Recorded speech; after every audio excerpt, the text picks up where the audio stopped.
लशकला चौक Jamshed town कहलाता है, जो जीना टाउन कहलाता है। यहाँ PS 106 जीना टाउन UC1। इस वक्त लशकला जो रोड मंदिर से गोलीमार की तरफ जाता है तो यहाँ अलबिला सिग्नल पर लगता है लशकला का। इस सिग्नल से पहले धमाका हुआ दुकानों नीचे गटर की लाइनों में। ये सीरीज के लाइन 1972 में डाले गए थे और 72 के बाद उसको ऐसा जैम पैक किया गया जहाँ तक कभी इसमें खोला नहीं। इसकी निकासी से दो जगह है, एक वहाँ के जो नाली का पानी सब जमा होता है और दूसरा वो जगह जहाँ आलम होने की वजह से नाला नदी में गिरता है। ये नाला यहाँ से होता हुआ गोमंदर से लशकला से होता हुआ सीधा आलम होने वाली गली से निकल कर नदी में गिरता है। और इस वक्त वहाँ पर पता चलता है कि पानी जा रहा है। ये ऐसा हालत है पानी की। और इस वजह से 1972 के बाद काफ़ी पहला धमाका हुआ और पूरा इलाका लर्ज़ था।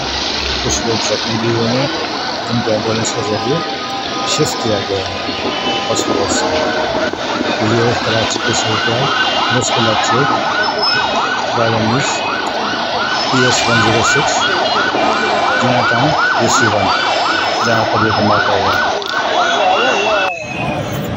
इलाका पुलिस से पूरे इलाके के द्वारा सफाई करवाई। इस दौरान बिजली भी चली गई थी।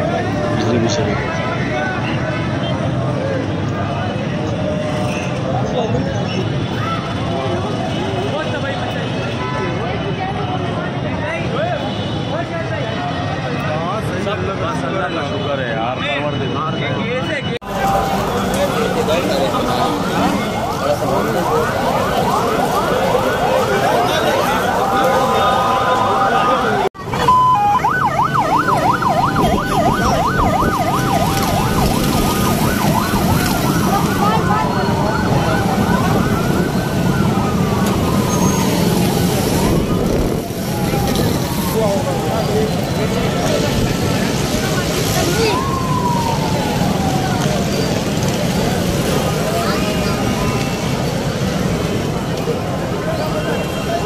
ये होटल है खाने का। ये तो पूरा ही होटल बेचारा